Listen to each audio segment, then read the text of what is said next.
축구팬 여러분 안녕하십니까. 다시 한번 또 K리그1 13라운드가 찾아왔습니다. 되게 얼마 전에 경기를 한 것 같은데 또 경기를 이제 하게 됐는데요. 3일간의 간격 회복이 상당히 중요해 보입니다. 2라운드 로빈 첫 번째 라운드 지금부터 한번 보도록 하겠습니다. 본격적으로 들어가기 전에 K리그1 순위를 먼저 보고 시작해 보도록 하겠습니다. 현재 1위에는 대전, 2위 전북, 3위 울산, 4위 김천, 5위 광주, 6위 강원이고요. 파이널 B쪽으로는 7위 안양, 8위 포항, 9위 서울, 10위 제주, 11위 수원FC, 그리고 12위에 대구FC가 위치해 있습니다. K리그1 13라운드에는 이렇게 6경기들이 펼쳐집니다. 포항과 수원FC, 대전과 서울, 안양과 대구, 제주와 울산, 강원과 김천, 광주와 전북이 이번 라운드 맞대결을 펼칩니다. 첫 번째 경기 본격적으로 들어가 보도록 하겠습니다. 5월 10일 토요일 16시 30분 포항 스틸라드에서 벌어지는 포항 스틸러스와 수원FC의 경기입니다. 우선 포항 스틸러스부터 오도록 하겠습니다. 포항의 현재 순위는 8위입니다. 첫 번째 포인트는 전 저점이 꽤 높아졌다는 생각이 듭니다.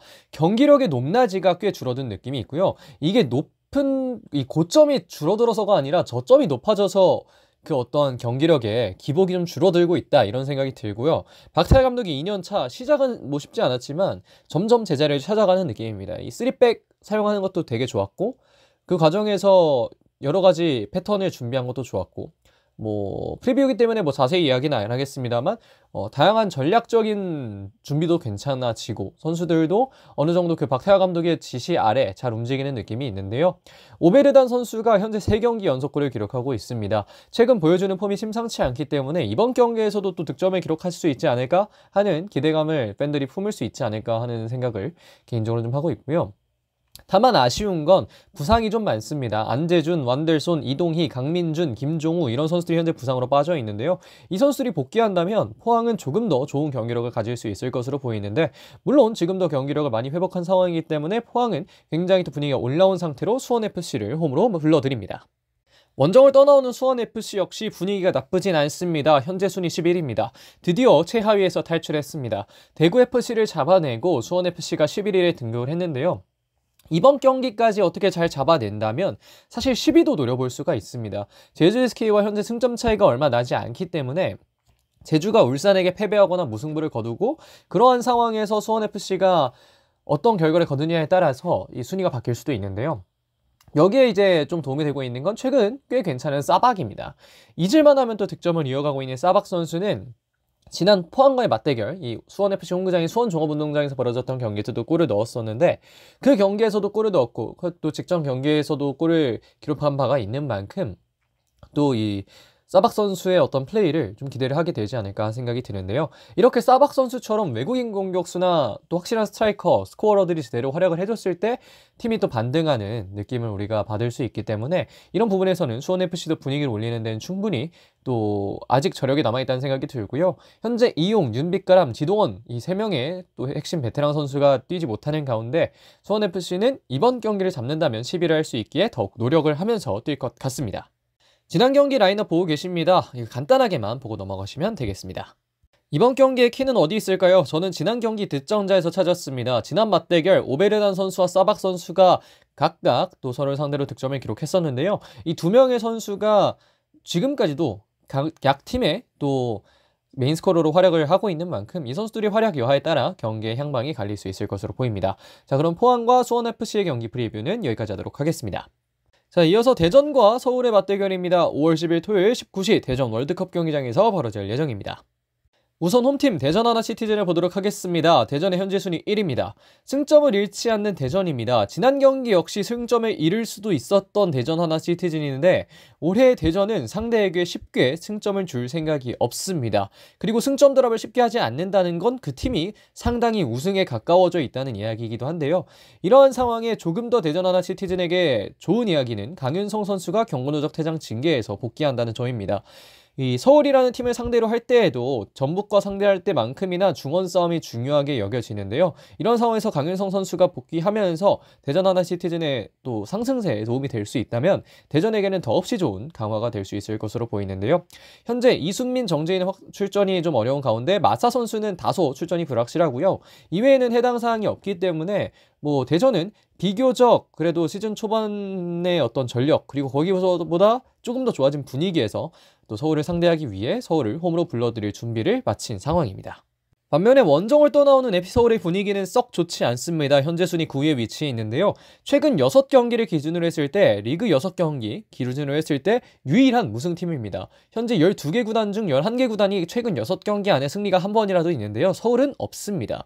최근 리그 6경기 3무 3패를 기록했던 서울은 경기력이 좀 올라오지 않는다는 느낌이 있는데요. 사실 보면 경기력은 괜찮았었는데 골을 못 넣다가 이제는 전력이 더 떨어진 느낌이 있습니다. 사실 지난 맞대결도 상당히 주목을 받았죠. 서울도 괜찮은 전력을 갖고 있고 대전은 워낙 잘하고 있었기 때문에 지난 상암에서의 맞대결에서도 2대2로 좋은 승부를 펼쳤던 두 팀인데 대전은 거기서 분위기가 좀 더 올라온 느낌이라면 서울은 더 안 좋아졌다는 느낌이 있습니다.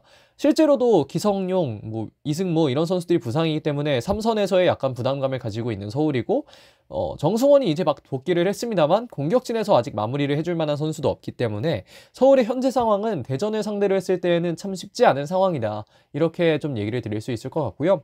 이렇게 또 어려운 가운데 그래도 분위기 반전을 위해 서울은 대전으로 또 엄청난 노력과 함께 향할 것으로 보입니다. 지난 경기 라인업 보고 계신데요. 이거 간단하게 보고 넘어가시면 되겠습니다. 자, 이번 경기의 키는 중원 싸움에 있다고 생각합니다. 서울의 황도윤 그리고 대전의 강윤성은 시즌 초반에는 주전 중앙 미드필더로 예상되진 않았습니다만 중원에서 많은 힘을 실어주고 있는 선수들인데요. 이 두 명의 선수 플레이 스타일은 다르게 선수들입니다만 이 선수들이 또 새롭게 중원에서 힘을 실어주고 있기 때문에 이 선수들이 어떤 모습을 중원에서 보여주느냐에 따라서 그리고 누가 이기느냐에 따라서 경기 향방이 갈릴 수 있을 것으로 보입니다. 자, 그럼 대전과 서울의 경기 프리뷰는 여기까지 하도록 하겠습니다. 세 번째 경기로 이어가겠습니다. 세 번째 경기는 5월 10일 토요일 19시 안양 종합운동장에서 벌어지는 FC 안양과 대구 FC의 경기입니다. 우선 홈팀 FC 안양의 상황부터 보도록 하겠습니다. FC 안양의 현재 순위는 7위입니다. 첫 번째 포인트는 지난 서울전 무승부를 처음으로 이번 시즌 동안 거뒀다는 점인데요. 경기를 사실 잡을 수도 있었습니다. 1대0으로 꽤 오랜 기간 앞서 있었고 그런 상황에서 이제 세트피스 상황에 실점을 하고 말면서 이제 무승부를 거뒀는데 그래도 또 좋은 경기를 펼쳤다는 점에서 안양이 그 한 번의 무승부를 가지고 넘어진다거나 꼬꾸라진다거나 그러진 않을 거라는 생각을 하고요.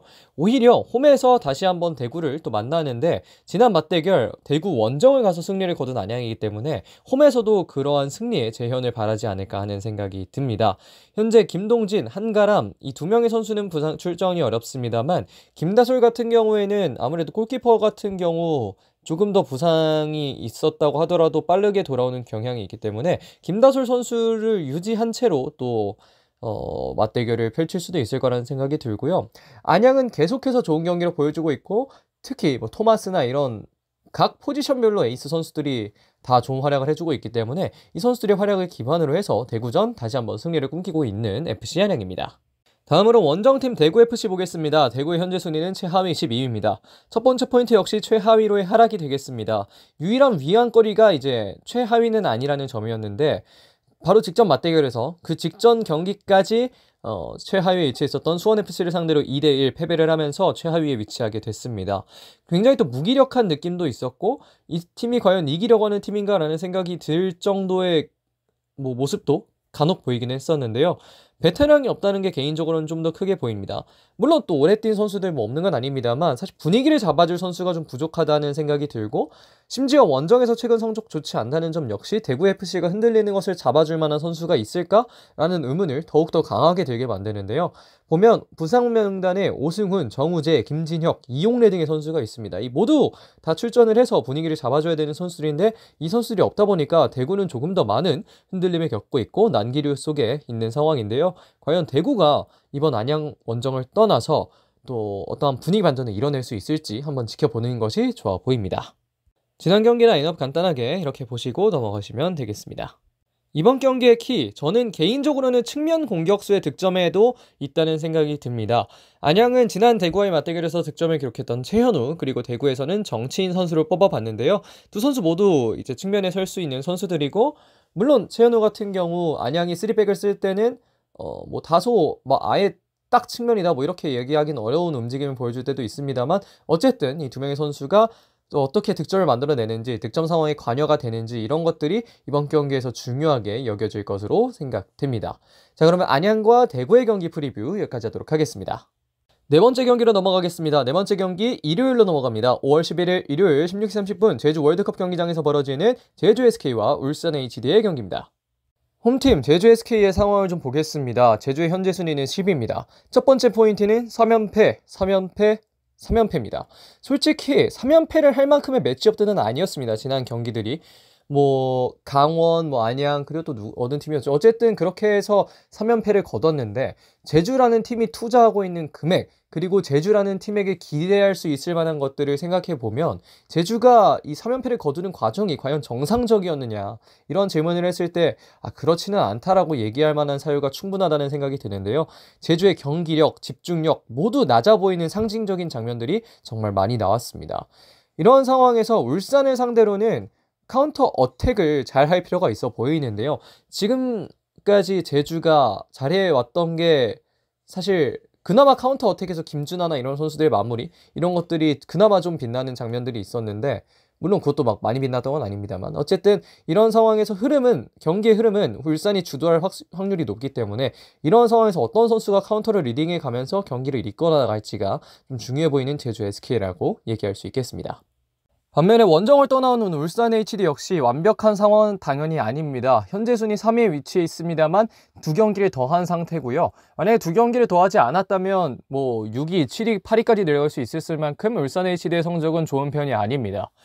첫 번째 포인트를 보자면 여전히 골을 못 넣는 울산이라는 점이 되겠는데요. 경기력적인 측면에서는 그나마 보야니치가 복귀한 이후에 괜찮아진 상황입니다만 여전히 골을 잘 넣지 못하고 있습니다. 광주와의 경기는 사실 좀 플루크라는 생각이 들 정도로 지난 포항과의 경기에서 마무리를 잘 못하는 모습을 보여줬고요. 그래도 그나마 보야니치가 합류했다는 것 자체는 굉장히 또 긍정적인 측면이라는 생각도 듭니다. 보야니치가 돌아오자마자 경기력 상승됐다는 얘기 앞서서 드렸었는데, 김판곤 감독이 보야니치를 주전으로 사용할 계획이 있었는지는 모르겠습니다만 보야니치는 김판곤 감독에게 굉장한 또 뮤즈로 이제는 자리 잡지 않았을까 하는 생각이 듭니다. 현재 서명관 선수가 부상으로 인해 출전할 수 없기 때문에 수비진에 다소 흔들리는 측면이 있습니다만, 그래도 보야니치가 돌아오면서 조금 더 주도하는 상황에 파괴력 있는 모습을 보여줄 수 있다는 건 그나마 장점이라는 생각이 드는데요. 현재 제주의 상황이 좋지 않은 만큼 울산은 이번 경기를 꼭 잡아내려는 의지가 충만할 것으로 예상됩니다. 지난 경기 라인업 보고 계신데요. 간단하게 보고 넘어가시면 되겠습니다. 이번 경기의 키는 전 메인 플레이어에서 참았습니다. 사실 메인 플레이어라고 한다면 어떤 선수가 있을까라고 다른 팀을 보면 생각을 할 수 있을 텐데, 이 두 팀을 보면 그냥 이 두 선수입니다. 이창민 그리고 보얄리치인데요. 이 선수들이 모두 중원에서 팀의 경기력에 많은 영향을 미치는 선수들이기 때문에 이 선수들의 활약이 얼마나 잘 나오느냐에 따라서 이 팀들의 경기력이 많이 갈리잖아요. 그래서 이 선수들이 얼마나 잘 활약해 주느냐, 그 점이 이번 경기의 승패를 가릴 수 있을 만한 요소가 될 것으로 보입니다. 자, 그러면 제주와 울산의 경기 프리뷰 여기까지 하도록 하겠습니다. 다음 경기는 5월 11일 일요일 19시 춘천 송원 스포츠타운에서 벌어지는 강원FC와 김천 상무의 경기입니다. 먼저 홈팀 강원FC 보도록 하겠습니다. 강원의 현재 순위는 6위입니다. 첫 번째 포인트, 과연 득점력이 올라오나? 라는 질문입니다. 드디어 지난 경기 3대0 승리를 거두면서 강원FC가 시즌 득점 10골을 찍었는데요. 이 타이밍을 기점으로 해서 강원은 다시 한번 공격력이 올라오는 데에 계기로 삼아야겠습니다. 강원FC는 지금까지 득점 여력이 많이 좋지 않았기 때문에 이번 경기에서 얻은 자신감들을 충분히 또 증명을 해줘야 될 것으로 보이는데요. 이러한 상황에 다소 아쉬운 건 강원FC와 춘천시 간의 갈등입니다. 이런 이슈들은 사실 팀의 밖에서 팀을 흔들 수도 있는 문제라는 생각을 하거든요. 특히 이 강원이라는 팀이, 그리고 선수들이 상당히 바랄 만한 아시아 챔피언스리그 관련 문제라는 점에서, 그리고 거기서부터 촉발한 문제라는 점에서 강원FC의 선수들도 영향을 미칠 수 있기 때문에 아무쪼록 이 문제가 잘 풀려야 강원도 춘천에서 경기를 하는 과정에 조금 더 마음 편히 뛸 수 있을 것이라는 생각이 듭니다. 현재 강윤구나 강준혁 선수를 제외하면 나머지 선수는 다소 출전이 불확실하다거나 이유현 선수 출전이 불가능한 상황이고요. 어쨌든 이런 상황인데, 강원FC는 지난 경기에서 좋은 승리를 거둔 만큼 이번 경기에서도 승리를 하기 위해 많은 노력을 다할 것으로 보입니다. 다음으로 김천 상무 보도록 하겠습니다. 김천 상무 현재 순위 4위입니다. 첫 번째 포인트는 불안정한 득점력입니다. 사실 제가 이전 영상들 보면서 톱이 이제 많이 올라왔다, 톱이 안정적이다 라고 말씀을 드렸는데, 바로 지난 경기 바로 또 득점을 하지 못하는 그런 모습을 보여주셨는데요. 다시 한 번 더 마무리에 어려움을 겪었던 만큼 이것을 어떻게 그 기복을 줄여나가느냐에 정정윤 감독은 많은 생각을 하고 있을 것으로 보입니다. 하지만 김천 상무는 이런 생각도 같이 할 건데요. 바로 연패는 하지 말아야 한다는 생각일 겁니다. 곧 전역자들의 마지막 휴가가 이어집니다. 6월 초, 중, 말에 각각 나눠서 선수들이 전역을 하는데, 어쨌든 5월 중순이나 좀 더 이어가다 보면 이 선수들이 모두 또 전역전 휴가를 가게 될 가능성이 높은데, 팀이 흔들리지 않기 위해서는 마무리가 좋아야 하고 이 선수들이 있을 때 좀 더 좋은 마무리를 거두는 게 김천에게는 상당히 중요할 것으로 생각이 됩니다. 그렇기 때문에 김천이 이번 강원 원정을 더욱더 열심히 준비할 것으로 보이고요. 다행히 부상이나 징계가 없기 때문에 김천 상무는 완벽한 전력으로 강원으로 향할 것으로 보입니다. 지난 경기 라인업 간단하게 보여드렸습니다. 이번 경기의 키, 너희만 터지면 이라는 말입니다. 이상원 그리고 박상혁이 그 선수들인데요. 이상원 같은 경우에는 지난해 정말 최고의 활약을 보여줬습니다만 올해에는 이상할이 많지 공격 포인트도 잘 나오지 않고 있고 참 어려운 모습을 겪고 있고요. 박상혁은 강원FC 출신이죠. 지난 경기 포항과의 경기에서 2골을 기록하면서 득점력이 이제 만개할 수도 있겠구나 라는 생각을 들게 했는데 바로 지난 경기 또 좋지 않은 마무리를 보여줬기 때문에 박상혁 선수 같은 경우에는 경기 영향력이나 득점적인 측면을 조금 더 터뜨리고 싶어 할 것 같습니다. 이동수 선수 중에 또 공격 포인트가 나오게 된다면 그 팀이 또 승리를 가져갈 만한 확률이 높아 보이는데요. 자, 여기까지 강원과 김천의 경기 프리뷰 마무리하도록 하겠습니다. 이번 라운드 마지막 경기로 넘어갑니다. 5월 11일 일요일 19시 광주 월드컵 경기장에서 벌어질 광주FC와 전북현대의 경기입니다. 우선 홈팀 광주FC부터 보겠습니다. 광주의 현재 순위는 5위입니다. 첫 번째 포인트로 이야기하고 싶은 건 이정효 감독과 오우성의 이야기인데요.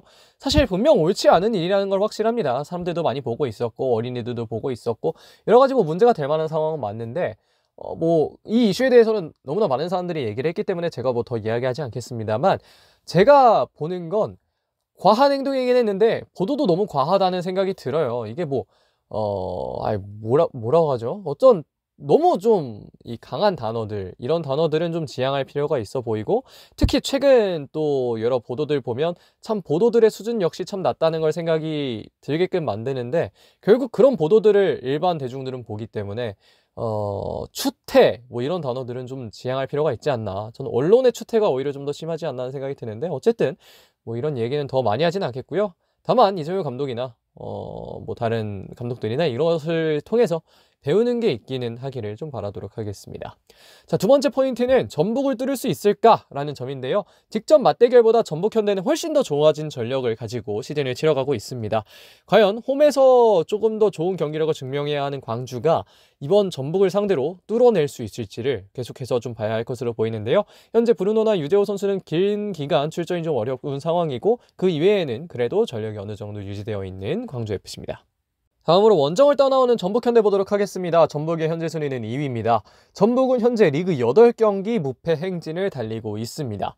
전북의 최근 흐름은 정말 막기 어렵습니다. 쉽게 깨질 것 같지도 않은 흐름이고요. 전북은 정말 전력이 현재 안정되어 있고 특히 거스포역 감독이 정말 팀을 초창기에는 어려움이 다소 있었더라도 지금은 정말 팀을 잘 만들어놨다는 생각이 들거든요. 시즌 초만 해도 저도 전북을 좀 걱정을 했습니다. 이게 이렇게 되면 안 될 것 같은데 라는 걱정을 좀 했었는데 그 걱정을 그냥 단번에 깨달아버리는 이 8경기 무패 행진이 정말 잘 이어지고 있고요. 전진우 선수나 강상윤 선수도 좋은 모습 보여주고 있습니다만 광주를 상대로는 꼼파뉴라는 무기가 정말 강하게 맞아 들어갈 것으로 보입니다. 광주 수비진은 사실 변준수 선수를 제외하면 피지컬적으로 다소 아쉬운 측면이 있기 때문에 콤파뉴 선수를 기용했을 때 그 효과가 정말 클 수 있을 거라는 생각이 들기 때문에 지난 경기에서도 2골을 기록했던 콤파뉴가 이번 경기에서도 빛날 수 있을지 지켜봐야 될 것으로 보이는데요. 현재 부상이나 징계 측면에서 꽤나 자유로운 만큼 전북현대는 보다 더 완성된 전력으로 광주 원정을 떠나게 됐습니다. 지난 경기 라인업 보고 계십니다. 이렇게 광주는 4-4-2, 전북은 4-3-3이 꽤 오랜 기간 유지되어 오고 있습니다.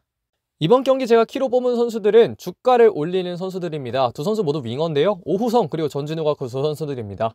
오후성, 전진우 모두 그래도 좀 나이가 어린 편이고 오우성은 더 특히 어린 선수인데요. 이 선수들이 최근에 올해 또 좋은 활약을 보여주면서 되게 좋은 공격수다, 좋은 선수들이다 라는 판단을 계속해서 하게끔 만들고 있는 것 같습니다. 이 선수들이 모두 잘 터질 확률이 높아 보이는데 누가 더 경기 영향력을 많이 미치느냐에 따라서 이번 경기의 향방이 갈릴 수 있을 것으로 보입니다. 자, 그럼 광주와 전북의 경기 프리뷰 여기까지 하도록 하겠습니다. 이렇게 K리그1 13라운드 프리뷰를 진행했습니다. 3일간의 간격에선 회복도 중요하고 2라운드 로빈, 다시 말해서 지난 경기에 맞대결을 한번 해봤던 팀과의 맞대결이기 때문에 더더욱 집중을 요하는 경기가 될 것으로 보이는데요. 또 어떤 경기들이 펼쳐지면서 우리의 눈을 즐겁게 해줄지 지켜보도록 하겠습니다. 자, 이번 영상 여기까지 하겠습니다. 고맙습니다.